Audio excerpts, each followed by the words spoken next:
Welcome back to my channel. मैं हूं आपकी फ्रेंड वर्षा। फ्रेंड्स, आज की इस वीडियो में हम बात करेंगे कॉमर्स के कुछ क्वेश्चंस की जो कि आपके एंट्रेंस एग्जाम के लिए बहुत ही इंपॉर्टेंट है। तो स्टार्ट करते हैं वीडियो को। वीडियो पसंद आए तो वीडियो को लाइक कीजिए, फ्रेंड्स या शेयर कीजिए, और किसी भी तरह की कोई भी क्वेरी हो तो जरूर बताइएगा। तो स्टार्ट करते हैं वीडियो को।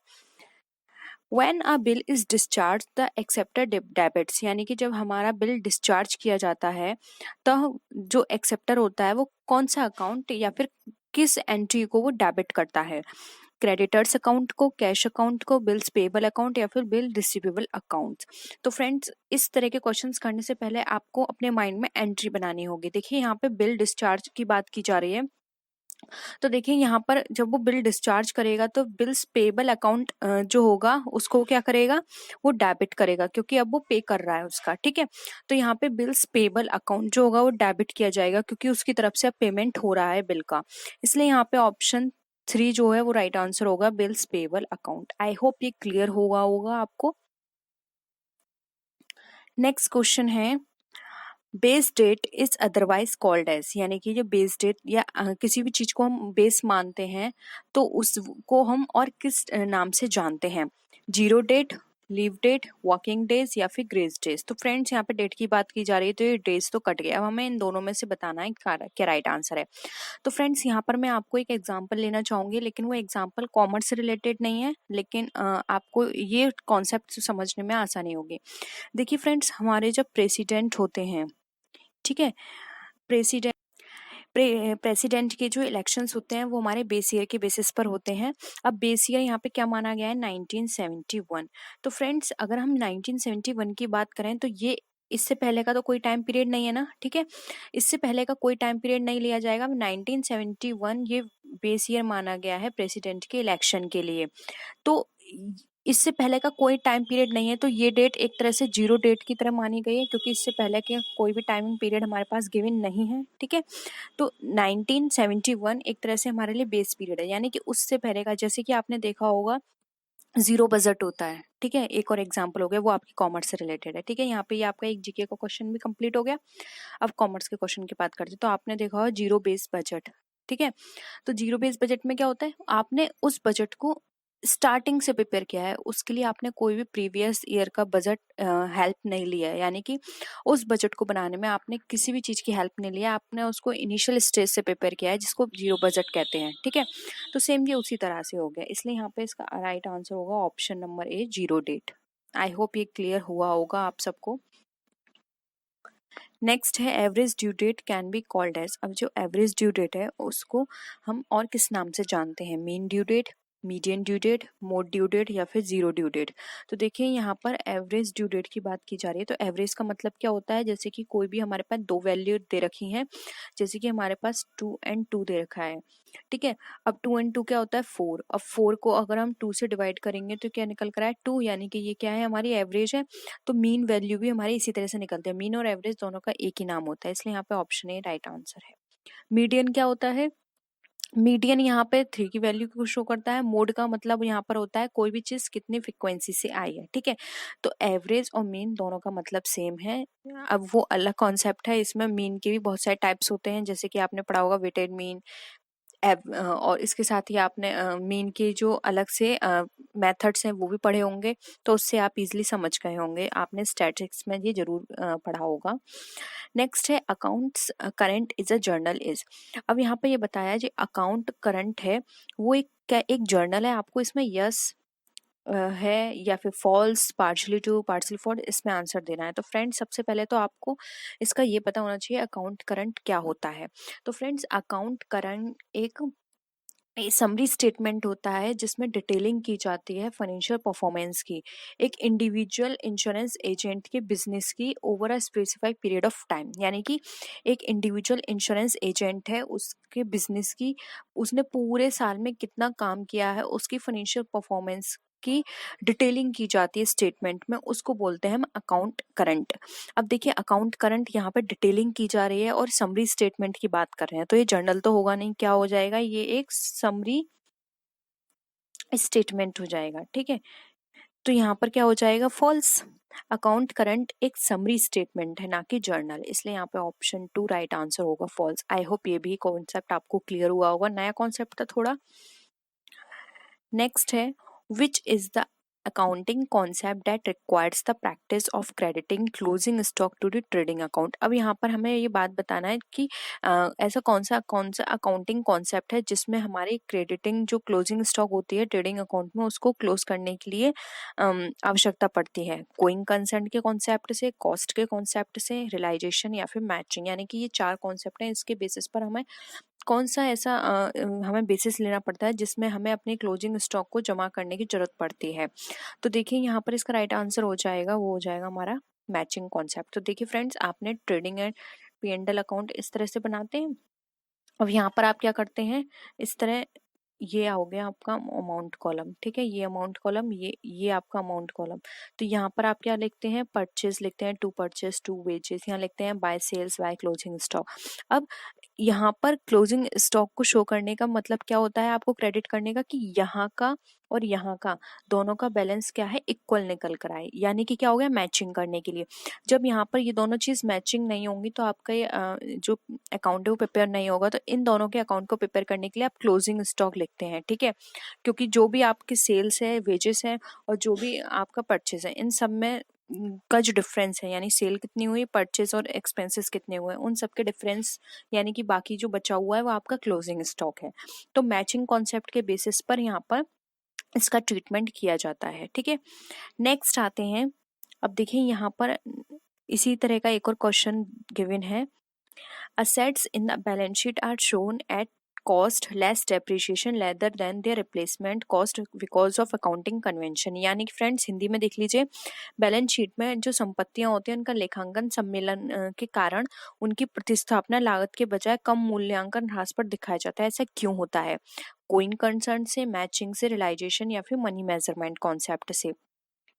तो देखिए यहाँ पर भी ये इसलिए दिखाया जाता है, अगर हम बात करें तो राइट आंसर हो जाएगा ऑप्शन है गोइंग कंसर्न। अब देखिए फ्रेंड्स, यहाँ पर मूल्यह्रास हम कम क्यों दिखाते हैं, क्योंकि फ्रेंड्स अब जो भी हमारे पास असेट्स है उसकी वैल्यू जो है वो धीरे धीरे कम होगी। अब ऐसा तो नहीं है ना, हमने कोई प्लांट लगाया या फिर कोई मशीन ली, वो 2 साल में ही खत्म हो जाएगी, 10 या 20 साल तो उसकी लाइफ रहेगी। अब उसमें हम उसको ना उतने साल तक राइट ऑफ करेंगे, धीरे धीरे करके, थोड़ा थोड़ा अमाउंट करके। तो यानी कि एक तरह से गोइंग कंसर्न कॉन्सेप्ट के बेसिस पर है, हमें नहीं पता हमारा बिजनेस कल बंद होगा या कितने साल तक चलेगा, गोइंग कंसर्न की तरह है। तो उसी तरह से हमारी असेट्स भी हम यही मान के चलते हैं, हम ये नहीं सोचते कि हमारी जो असेट्स है वो 2 साल में ही खत्म हो जाएगी या फिर 5 साल तक रहेगी। हम उसको गोइंग कंसर्न की तरह करते हैं और थोड़ा थोड़ा उसका डेप्रिसिएशन चार्ज करते रहते हैं, जिससे कि अब हमें एग्जैक्ट टाइम वैल्यू नहीं पता उसकी कि वो कितने टाइम पीरियड बाद खत्म हो जाएगी, क्योंकि हमें नहीं पता आगे की जो नया टेक्नोलॉजी आ रही है वो कैसी होगी, उसमें हमारी जो मशीनरी वर्क करेगी या नहीं। लेकिन हम थोड़ा थोड़ा अमाउंट लेकर एक तरह से प्रोविजन बना के चलते हैं और एक आइडिया में लग जाता है कि इतने टाइम पीरियड तक हमें फंड कलेक्ट करके रखना है नई मशीनरी के लिए, ठीक है। तो इसलिए ये हमारा कॉन्सेप्ट बेसिस होता है गोइंग कंसर्न, ये भी हमारे गोइंग कंसर्न के बेसिस पर चलती है, ठीक है। नेक्स्ट आते हैं, according to money measurement concept which one of the following will be recorded in the books of account. यानी कि मनी मेजर कॉन्सेप्ट के अंदर हम अगर इसमें बात करें तो कौन से खातों की पुस्तकों में लिखते हैं या फिर एंट्री करते हैं, एक्सीलेंट मोरल ऑफ वर्कर्स की, quality control in business, managing ability of the manager या फिर कॉस्ट ऑफ मशीनरी। तो देखिए अब यहाँ पे मनी मेजरमेंट कॉन्सेप्ट की बात की गई है और हम लिखते हैं कि किस बुक्स अकाउंट में हम इन सबको प्रिपेयर कर रहे हैं। तो मनी मेजरमेंट कॉन्सेप्ट की बात करें तो यहाँ पर इसका राइट आंसर हो जाएगा कॉस्ट ऑफ मशीनरी, मशीनरी की लागत को। क्योंकि देखिए मनी मेजरमेंट कॉन्सेप्ट हमारा इससे रिलेटेड नहीं है, नियंत्रण से रिलेटेड नहीं है और ना ही प्रबंधन से। मनी मेजरमेंट कॉन्सेप्ट बताता है जो चीज हमारी मनी में डिनोट की जा सके। देखिए यहाँ पर मॉरल को मनी में हम नहीं कर सकते, क्वालिटी को हम मनी में कन्वर्ट नहीं कर सकते और यहाँ पर मैनेजर की जो मैनेजिंग एबिलिटी ये भी मनी में रिप्रेजेंट नहीं की जा सकती। जबकि जो मशीनरी की कॉस्ट है वो मनी में रिप्रेजेंट होती है कि इसकी इतना अमाउंट है इस मनी मशीनरी का, ठीक है। तो यहाँ पर मनी मेजरमेंट कॉन्सेप्ट हमारा कॉस्ट ऑफ मशीनरी पे एप्लीकेबल होता है। आई होप ये भी कॉन्सेप्ट आपको क्लियर होगा फ्रेंड्स। इसमें आपको कन्वेंशंस जरूर पढ़ने हैं क्योंकि अकाउंटिंग कन्वेंशंस और अकाउंटिंग प्रिंसिपल्स से एग्जाम में बहुत पूछा जाता है और आपने देखा अभी हमने यहाँ पे कितने सारे क्वेश्चंस करे प्रिंसिपल्स के ऊपर। अब आते हैं नेक्स्ट क्वेश्चन पे, contingent liability appears as a foot note in the balance sheet. अब यानी कि जो कंटिजेंट लायबिलिटी है हम बैलेंस शीट में फुट नोट में दिखाते हैं। This is in accordance with the accounting principle. अब ये अकाउंटिंग प्रिंसिपल किस अकाउंटिंग प्रिंसिपल के बेसिस पर किया जाता है? तो फ्रेंड्स, कंटिजेंट लायबिलिटी का मतलब यहाँ पर ये होता है जो कि फ्यूचर में हो सकती है, ठीक है, आकस्मिक है, कभी भी हो सकती है, हम श्योर नहीं है। तो यहाँ पर इसका मतलब ये क्या है कि जो भी हमारे इन्वेस्टर्स हैं जो हमारे कंपनी में इन्वेस्ट करेंगे, या फिर कोई भी अदर पार्टी हो सकती है, गवर्नमेंट हो सकती है, ठीक है, स्टेक होल्डर्स आप मान के चलिए, ठीक है, तो उनको अपनी कंपनी की ट्रू पिक्चर शो करना कंटिजेंट लायबिलिटी एक पार्ट होता है। यानी कि अगर आप कंटिजेंट लायबिलिटी आपकी कंपनी में है, ठीक है, और आप उसको डिस्क्लोज कर रहे हो as a foot note balance sheet के अंदर, तो वहां पर क्या होगा, उन लोगों को आपकी सही इंफॉर्मेशन मिल गई, उसी के बेसिस पर वो डिसीजन लेंगे कि वो आपकी कंपनी में इन्वेस्ट करना चाहते हैं या नहीं। तो ये एक डिस्क्लोजर का पार्ट होता है कि आपके कंपनी में कोई भी ऐसी चीज हो रही है तो आप उसको डिस्क्लोज करें पब्लिक के सामने। इसीलिए कंटीजेंट लायबिलिटी को फुट नोट के रूप में बैलेंस शीट में दिखाया जाता है, ठीक है। तो यहाँ पर ऑप्शन 2 राइट आंसर होगा, डिस्क्लोजर। अब कंसिस्टेंसी, कंसिस्टेंसी यहाँ पर आप समझ लीजिए, कंसिस्टेंसी का मतलब होता है कि आप कोई भी कॉन्सेप्ट अपना रहे हैं कंपनी के अंदर, वो आपका कंसिस्टेंस बेसिस पे होना चाहिए। जैसे कि फॉर एग्जांपल आप डुअल एंट्री कॉन्सेप्ट आपने फॉलो किया है कंपनी में, ठीक है, अकाउंटिंग के लिए, तो आपको डुअल एंट्री कॉन्सेप्ट ही फॉलो करना है फॉलोइंग ईयर में।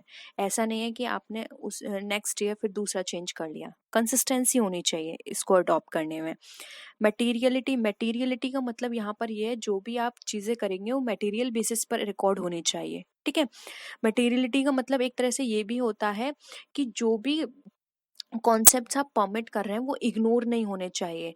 अगर कोई भी ऐसे ट्रांजेक्शन्स है जो कंपनी में इफेक्ट कर रहा है, वो आप इग्नोर नहीं करेंगे, उसको मेंशन करेंगे। अब यहाँ पर डिस्क्लोजर प्रिंसिपल इससे एक्सेप्शन है। बाकी जो भी अगर ऐसी चीजें हैं जो कि इररिलेवेंट है वो आप डिस्क्लोज नहीं करेंगे। मटेरियलिटी के बेसिस का मतलब यही होता है, इररिलेवेंट नहीं है तो आप डिस्क्लोज नहीं करेंगे, और रेलेवेंट है तो आप डिस्क्लोज करेंगे अंदर डिस्क्लोजर में, ठीक है। नेक्स्ट आता है हमारा कंजर्वेटिज्म। कंजर्वेटिज्म के अंदर यहाँ पर ये बताया जाता है कि जितने भी हमारे एंटिसिपेटेड लॉसेस होंगे वो सारे हमारे अकाउंट्स की बुक में प्रिपेयर किए जाएंगे, रिकॉर्ड किए जाएंगे।